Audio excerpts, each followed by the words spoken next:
In January, Trump Vineyard Estates LLC filed a petition with the Department of Labor asking permission to hire 23 foreign guest workers. This is in addition to the 6 foreign guest workers they requested the previous month. This is nothing new. Every year in advance of the grape growing season, the Trump winery, which is currently owned by Eric Trump, although the president has repeatedly referred to it as his winery, requests around 30 H-2A visas, which allow companies to bring over temporary foreign workers if they can't find qualified Americans to take the jobs.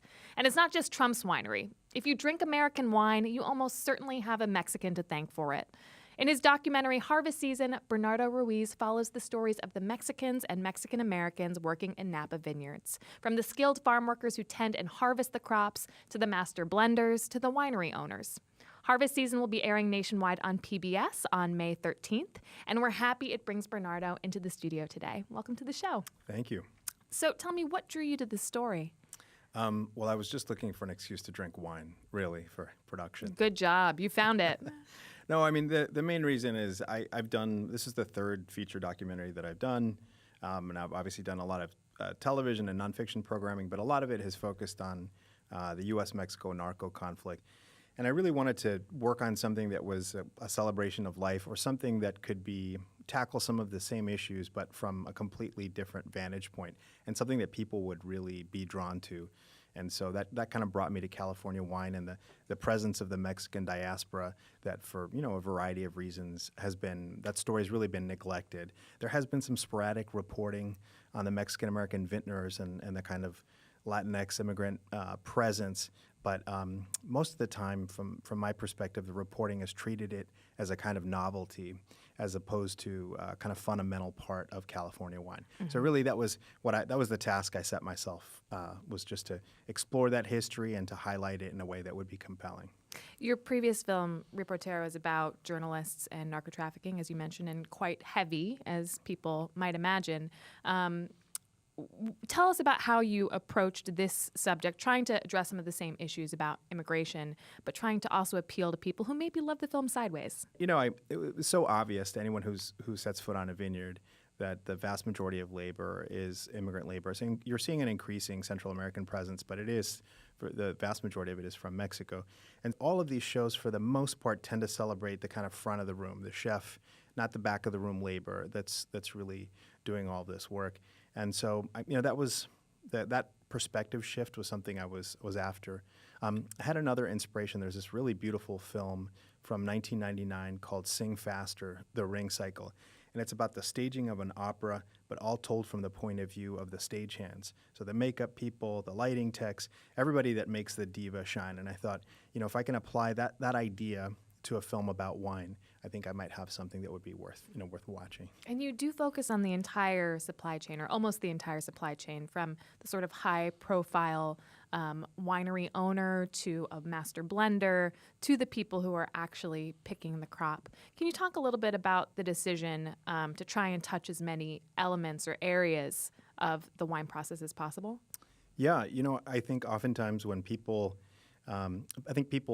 their eyes glaze over when they hear stories about immigration, unfortunately, despite it being such an urgent and really misunderstood topic in so many ways. What I think is less known are the entrepreneurs and artists who, the mom and pop producers who navigate this world.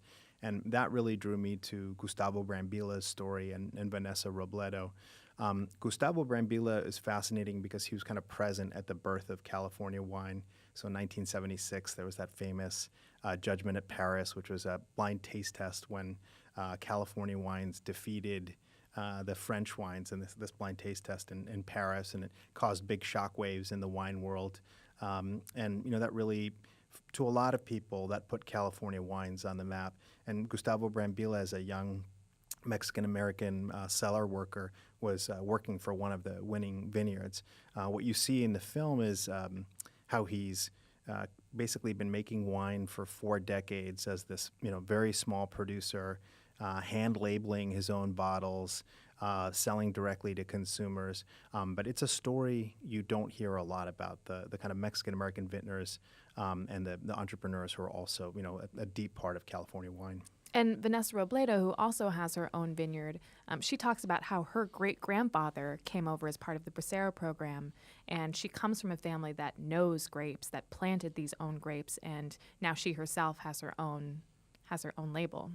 Yeah, I think to me she's really the most compelling person in the film because she had that experience of having grandparents who came over during the Bracero program, which was this labor importation program. It was an agreement between the United States and Mexico during World War II. And there's this deep history in her family.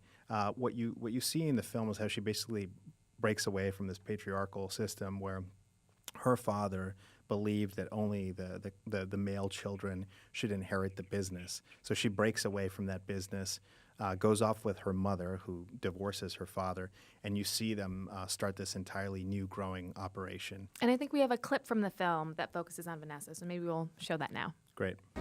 Right now, because of the uncertainties of what's going on in our country, there's a lot of talk of bringing in machinery and eliminating labor. And it is very different to have a mass production versus small family vineyards. But when you're a small company, you do have that luxury to be able to be more hands-on with the vineyards. So I'm getting the best flavors possible. So in this clip, Vanessa talks a little bit about how they're still harvesting by hand, but there is a labor shortage. Can you tell me a little bit about that labor shortage? Sure.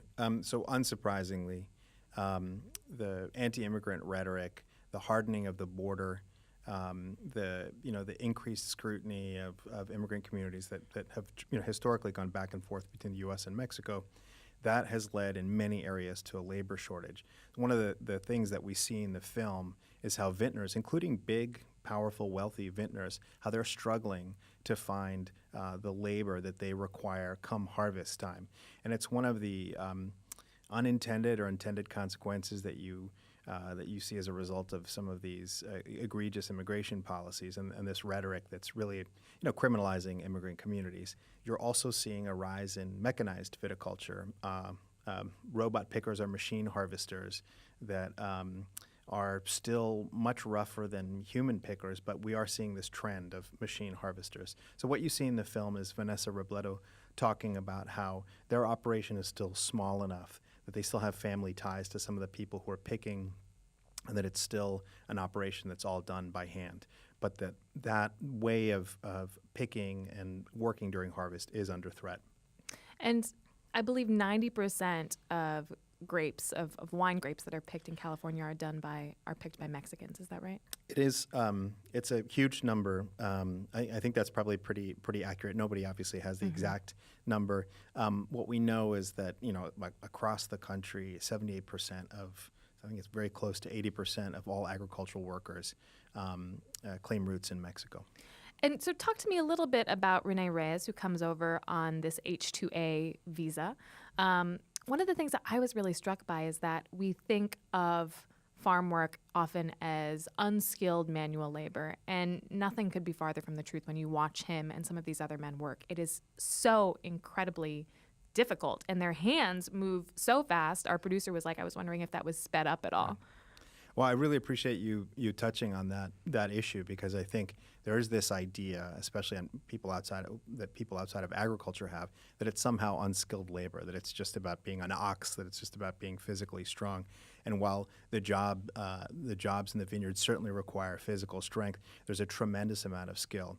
And one of the reasons the vintners don't rely on U.S.-born or American labor is that we've, for the most part, this country's lost touch with agricultural traditions and skills.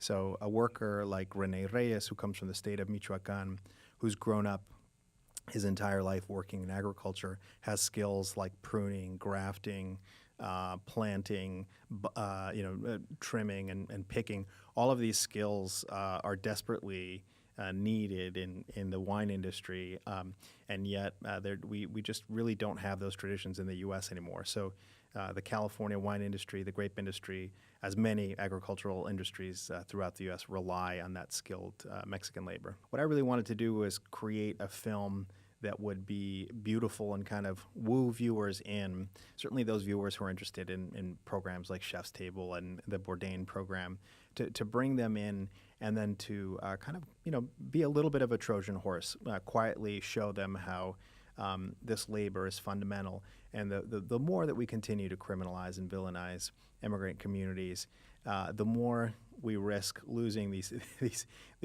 things that are we think are so important to our lives right now. I can't imagine a world without wine. I definitely wouldn't want to live in a Don't want to think about world without wine. In terms of the guest worker program, it's we've actually seen a massive spike in it. In the number of approvals from the Department of Labor, kind of counterintuitively, to the broader immigration debate. You're seeing a rapid rise in the number of guest worker visas that are being approved.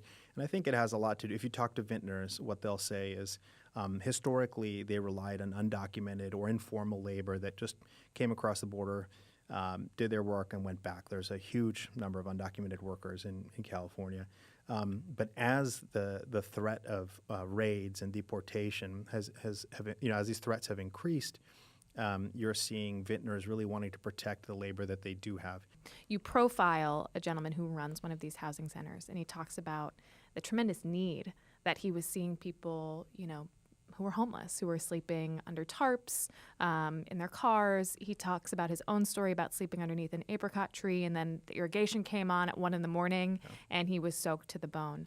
But then you also showed women workers, and I couldn't help but think, this must be exponentially harder for them. This is a male-only housing center. 2 men sleep to a room. Where do they go? They must be especially vulnerable as women. In the case of what we see in the film, you basically get a sense of how there's just no plan on the part of the county to support or provide any kind of infrastructure for this growing female labor force. And I think it's a debate that's growing. So you talked a little bit about how you didn't want to make a polemical film and you wanted to appeal to people who watch Chef's Table and maybe don't want anything too heavy. And you use a very light touch, particularly with Donald Trump. He only appears on screen once, and his policies are talked about by other people, but he feels sort of like a looming specter who you never really see. Can you talk a little bit about your decision about when to bring him in and how to talk about him and his administration? Trump is a strong flavor, right? And you add him into the blend, and you can really ruin the taste of something. He's a little tannic. That's being very generous. I think that I basically took the long view. And I thought, the reality is that the kind of love-hate relationship that this country has with both immigrants and Mexico, it's a long one. You look at the 1930s, during the era of the Great Depression, there were these mass illegal deportations of people of Mexican descent, including citizens and non-citizens. After the 1930s, then you have the Bracero program, where the U.S., because of a labor shortage, imports Mexican labor. After the 40s, you have Operation Wetback, and Mexicans are again, deported, oftentimes illegally. So you have this kind of long-standing history, and I think, despite the egregious nature of the kind of moment we're in now, I think that the film takes a much broader view, and it basically says this is one part of this history, and it's there, it's present. It's Trump. You hear him briefly in the background. So I think for me, it was just more. It's a presence that's there. It's a kind of threat from the outside, but that ultimately my focus and my interest is in the participants, to have like an intimate portrait of the participants in the film. What is something that you hope that audiences take away from it? I hope they curl up with a glass of wine. In this case, it's PBS and chill. Not cool. Right. Not as cool. Yeah. Not as cool. No, listen. I think that the main takeaway is I think the film is really a love letter to the Mexican diaspora at a time when there's so much absurd, irrational, rhetoric that's being deployed against immigrant communities. And this is just a very kind of quiet take that shows the opposite. whether demagogues like it or not, whether loudmouth politicians like it or not. The reality is that the presence of Mexicans in this country, it will continue. I mean, it's at least 10% of the United States population claims roots in Mexico. The broader Latino population is 17-18%.